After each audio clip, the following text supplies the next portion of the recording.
Good evening, I'm Jim Stunkling, and welcome to last week's Dump. If you're new here, this is the show where we take the week's deluge of nonsense, identify the specific breed of failure, and let you decide which one deserves the crown.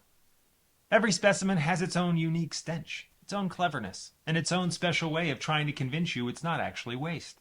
The taxonomy is extensive. Bullshit, horseshit, dog shit, chicken shit, rat shit, bat shit, ape shit, jack shit, and last but not least, holy shit.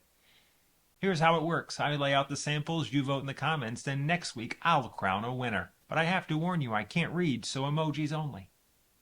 Last week's winner was New York City, for being so relentlessly aggressively themselves. The New York Knicks won the NBA championship.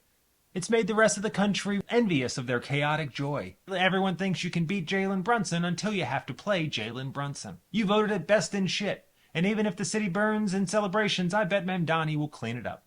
This week, the sediment is higher than ever. We've got 4 specimens ranging from White House cage match to a historic IPO that's all about burning money. I've been tracking the feed, and if we're being forced to inhale this much exhaust, we might as well know the octane. It's time to take shit seriously. It's 250 years later, and we celebrated by turning the South Lawn into an octagon. The president celebrated his birthday by sleeping while people beat each other senselessly. Nothing says founding fathers like a corporate-sponsored cage match on Flag Day. But the real spectacle wasn't the fight. It was the sponsorships.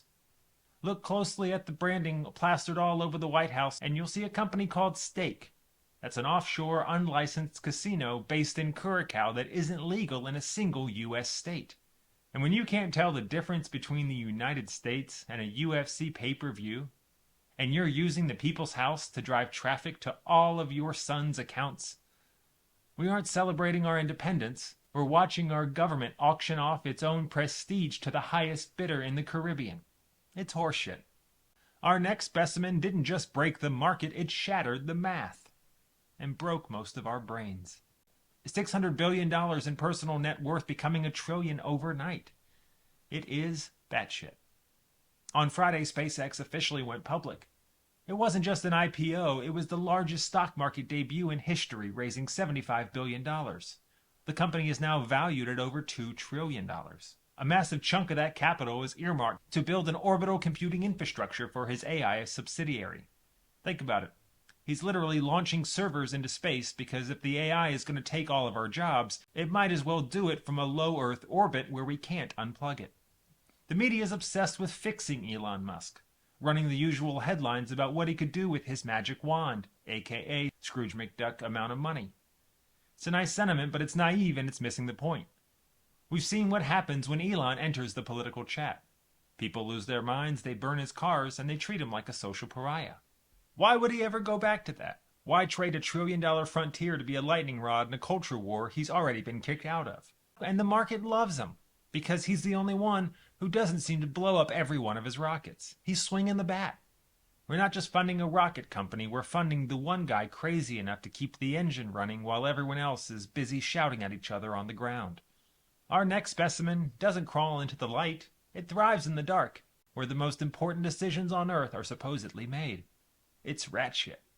Recent reporting from Maggie Haberman and Jonathan Swan has pulled back the curtain on the Situation Room. We're talking about leaked audio and recordings from inside the Situation Room. We've been fed this myth about the Situation Room, a high-tech center where the unsolvable gets solved. But it's a bugged locker room.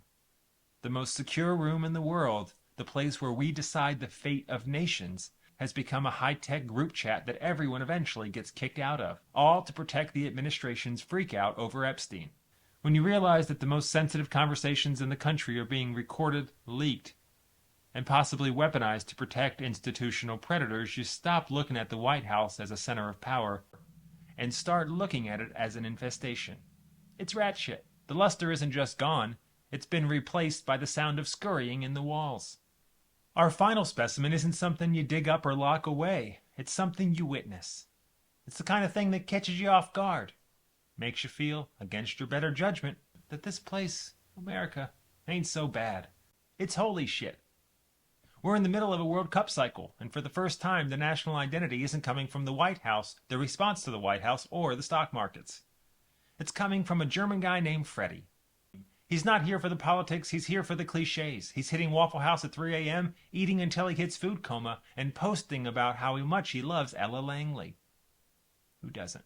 He's out here genuinely loving this weird, greasy, massive, beautiful mess of a place. And the best part is, it's contagious. And suddenly the country is being reflected back to us through fresh eyes. Who knew a bunch of foreigners coming here would make us appreciate our own nation? We spend so much time fighting over the soul of this country that we seem to have forgotten how to just be here. When you've become too cynical to see your own front porch, you need an outsider to show you what's really happening. Freddy's making us all patriotic. Watching World Cup visitors experience America, the sheer unmanufactured scale of it, it's a slap in the face to our own self-loathing. It turns out we're still the most interesting show on earth, even if it's currently run by a bunch of clowns. And if we can't appreciate that, well, maybe we're the ones missing the point. And that's holy shit. And honestly, it makes me proud to be an American. We looked at the grift, the gargantuan wealth, the rotted out basements, the accidental patriotism that we feel as we watch an outsider finding a home in our mess. That's the thing about this country. It's simultaneously the most impressive and most infuriating thing ever constructed. It's a paradox, and honestly, I think that's the solution. There's no fix. Just a constant, messy, loud, and occasionally beautiful act. If you liked what you heard, if you're tired of the same scripted, prepackaged news, tell someone. Share, subscribe, smash some buttons. Or don't.